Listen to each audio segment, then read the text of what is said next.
Okay, so today I think we're going to do an apple. So I've already done that one there. Quick couple of things I thought I would show you. Oh gosh, I'm sure you'll figure out how to do that. If I went into painting, I was using a Spectra brush, just one of these painting brushes, and using a red colour. And something I actually hadn't realised until today, which is probably pretty self-explanatory, but depending on how hard you actually push with the pencil will also denote how thick the paint comes out of certain brushes. So if I just push with a very general kind of pressure, it's that thin. If I push quite hard with my pen, it goes on that thick without actually having to adjust the opacity at all. I'm not sure if that's true of all brushes or just some brushes. Um, but yeah, to do this was just as quick and easy as having a red and layering in where you wanted it redder, darker, thicker, etc. And then grabbing a greeny yellow kind of shade and working in maybe a slightly darker red for part of it.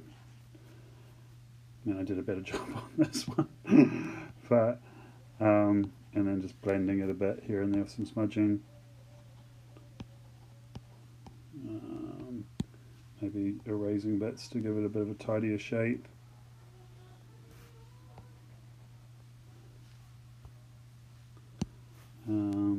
Adding some lighter bits for highlights. Oh, that brush is a bit large. And then lighter again. And then carrying on to add a stalk and a shadow and all the rest of it. What was the other thing I was going to say? Oh, the thing I was trying to explain in a text message, probably not very well, is the problem you're having with your elephant. If I just draw any kind of shape, so by default you'll be working with a white background, thinking like that whatever you leave as white is going to stay white, but we have to almost think of this as being like colouring in on layers of transparency, because now if I change my background colour to something else, that, then of course what was white in that circular shape is now gone the same as the background colour because it's see-through. So a couple of ways around it. With a very simple shape like that one was, you could just literally fill the remainder of the shape in with white. Also, something I keep referring to and should probably actually show you is if you do a colour drop and hold it on where you're filling in, that colour drop threshold will appear at the top. I'm still holding my pen down within the shape at this moment in time, and I can adjust that threshold left or right. And with a very solid shape like the one I'm dropping into, it doesn't really matter. But with one where the edges were a little bit more ragged, or it was likely to bleed out of the shape, you might want the threshold to be very low. If it's a very solid shape, it doesn't matter. The threshold can be almost 100%, and you don't have to worry about it bleeding out.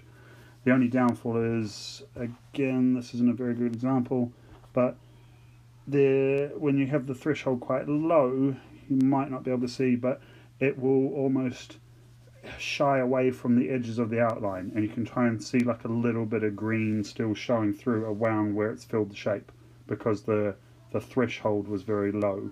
So if I undo that, and maybe if I try and do it with a higher threshold, I'll see if it fills it better. So if I try it with a higher threshold, yeah, it's kind of filled all the way up to the blue outline that time because the threshold was higher when it filled it.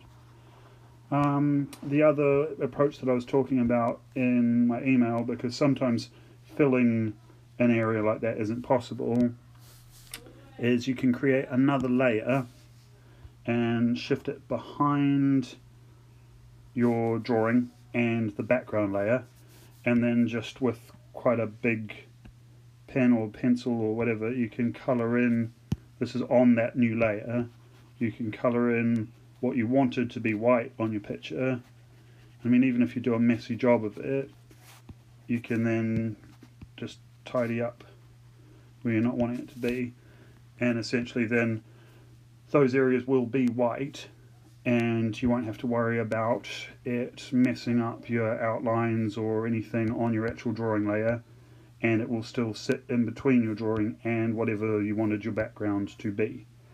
So hopefully that helps a little bit with that. Turn my background back to white. Yeah.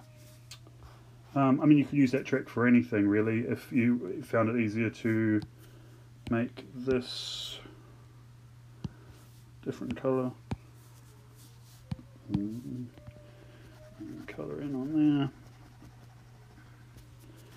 Again, it's not going to impact anything on the drawing layer, and it's still divorced from having to change the background colour entirely. Anyway, hopefully those explanations help a little bit. So I will post that one, and I will also try and adjust the permissions on the videos so that you can bookmark them better than currently.